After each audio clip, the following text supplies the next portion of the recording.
Hi, I'm Doug Fields, one of the founders of Download Youth Ministry, and I'm grateful that you're taking some time to get a little bit of training. We believe that healthy and effective leaders are those who commit to learning, so way to go. I was recently asked about one of my biggest ministry failures, and this isn't it, but every time I hear about youth ministry and failure, I always think about music. For me, I wish I could play the guitar. I can't. I don't know how you can be a good youth worker and not play the guitar, but that's me. I've never been that guy that's been able to play at camps or around the campfire. I'm just not musical. I'm a musical failure. My parents actually took away all instruments from me when I was a child after they heard me play the recorder, and I almost killed the family dog. I've been in youth ministry for over 3 decades, and I can play one song. Humble thyself in the sight of the Lord. It's only E minor and D. Anyway, as I mentioned, I've got a lot of ministry failures that are beyond music.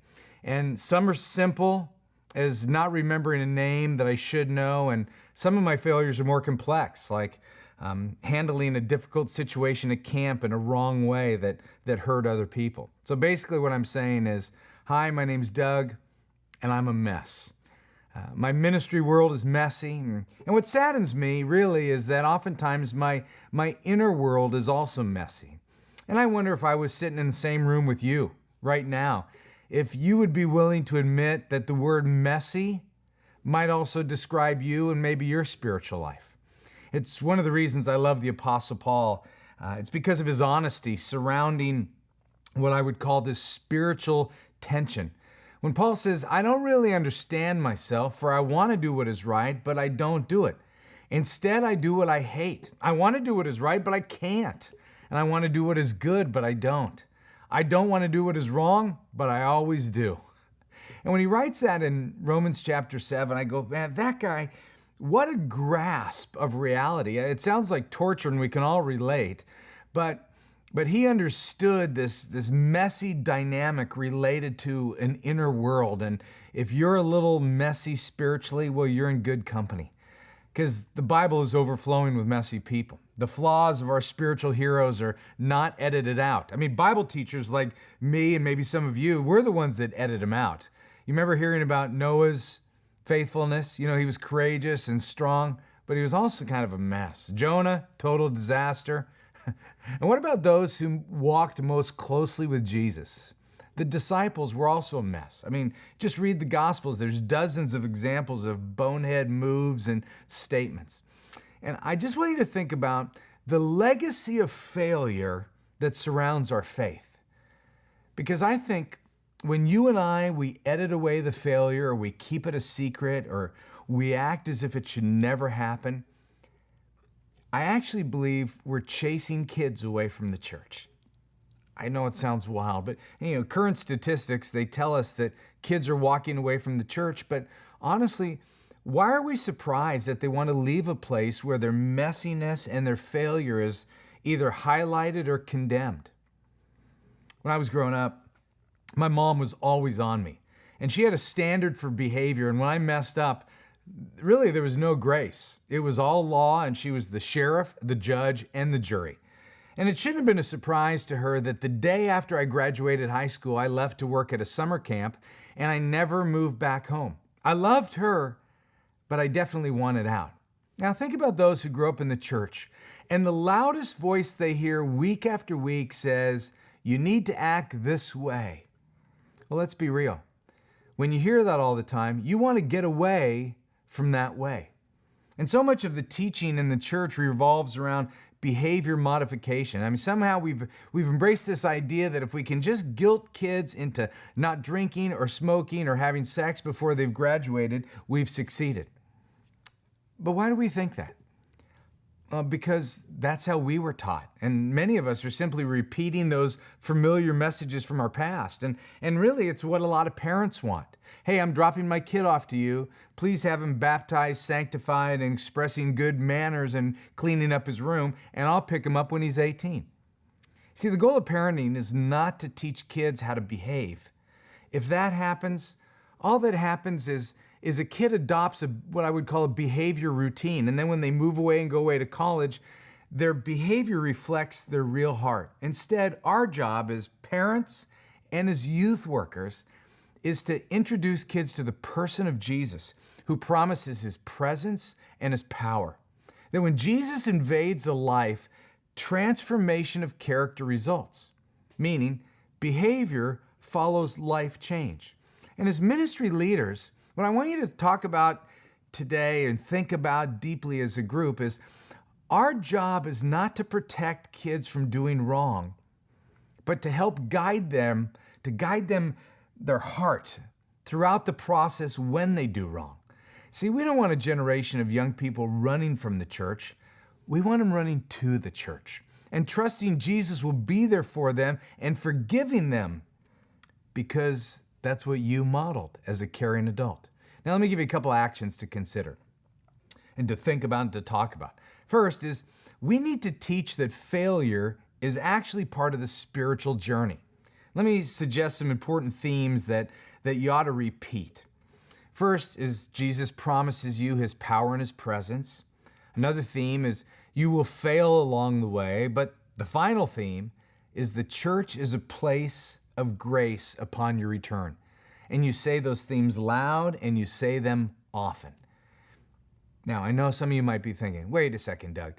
Are you saying we should encourage people to fail so that they'll grow spiritually? No, of course not. We encourage people to grow, which means they will fail. Kids are going to fail.